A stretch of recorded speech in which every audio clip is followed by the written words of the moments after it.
C'était l'impressionniste le plus discret et il consacra 15 ans de sa vie à peindre quasiment uniquement des hommes. Une exposition phare du musée d'Orsay apporte cet automne un nouvel éclairage sur l'œuvre de Gustave Caillebotte et sa façon si singulière d'observer la jante masculine. Avec beaucoup de recul, de dos, ou au contraire, de face et d'une proximité surprenante. 130 ans après sa mort, ces tableaux interrogent les masculinités et font écho à notre époque. Que nous disent ces toiles? Que nous racontent-elles sur la condition masculine à la fin du XIXe siècle?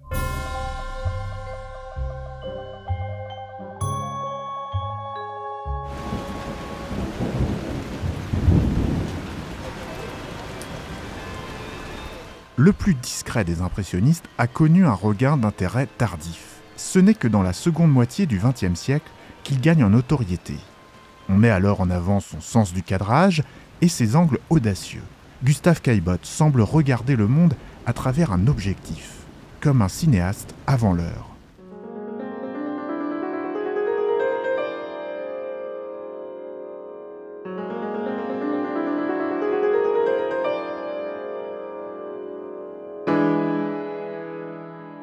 Issu d'une famille aisée, le peintre restera également célèbre pour avoir financé le mouvement impressionniste, mouvement qu'il embrassa corps et âme. Convaincu de la modernité de ce courant, il n'hésite pas non plus à soutenir moralement ses pairs. Renoir, Monet, Sisley, Pissarro et les autres. Il leur achète de nombreuses toiles, qui n'ont rien à voir avec les sujets de ses propres peintures. Beaucoup de femmes sur les tableaux de ses camarades, alors que lui se focalise sur les modèles masculins. Caillebotte questionne de façon inédite l'identité masculine de l'époque. Et s'arrête sur des professions réservées aux hommes. Raboteur, peintre en bâtiment, ouvrier ou encore jardinier.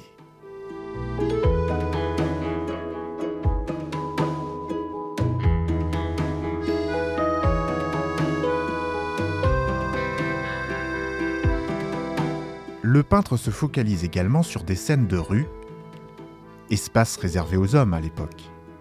Il aime représenter les sportifs en plein effort physique. Mais plus surprenant encore, c'est lorsque Caillebotte s'immisce dans la salle de bain de ces messieurs.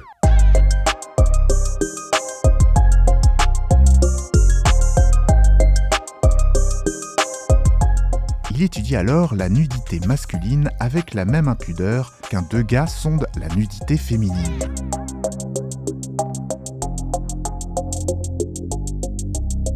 Dans L'homme au bain, son cadrage est plus qu'audacieux. Il rend le spectateur voyeur. Et les fesses, peintes avec des couleurs chaudes, ne font qu'attirer le regard. Or, le bain est principalement un sujet féminin à l'époque, et plus généralement dans l'histoire de l'art.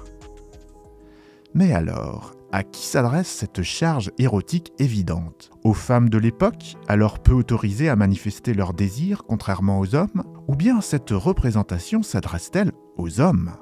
Coup de génie pour le peintre Caillebotte qui sème le trouble dans le genre de façon inédite, voire subversive pour l'époque. Et dans sa nudité, le corps masculin paraît souvent vulnérable. Fausse note dans le discours académique imposé, célébrant la virilité avec force. Pour les historiens, c'est très clair. Cette nouvelle posture est à rapprocher avec la défaite de la France lors de la guerre de 1870.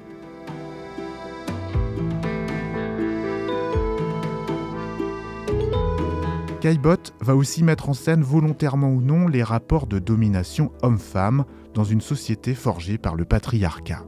La partie de Bézigue décrit les regroupements typiquement masculins de l'époque. Ici, les femmes ne sont manifestement pas les bienvenues. Autour de cette table, que des hommes célibataires. Une salle entière de cette expo leur est d'ailleurs consacrée. Comme si Caillebotte, dans un élan subversif, avait délibérément choisi d'échapper au modèle bourgeois du mariage ou de la famille traditionnelle.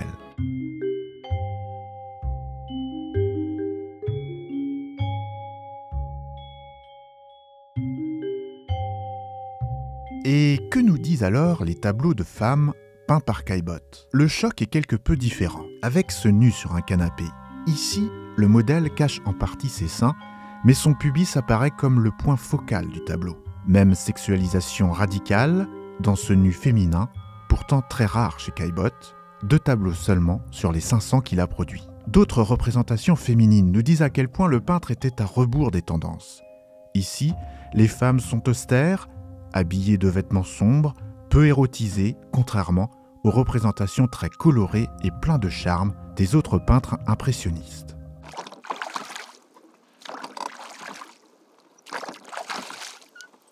Forcément, l'expo s'interroge en filigrane sur la sexualité du peintre, sans parler d'homosexualité, mais évoque une nouvelle façon d'incarner la masculinité.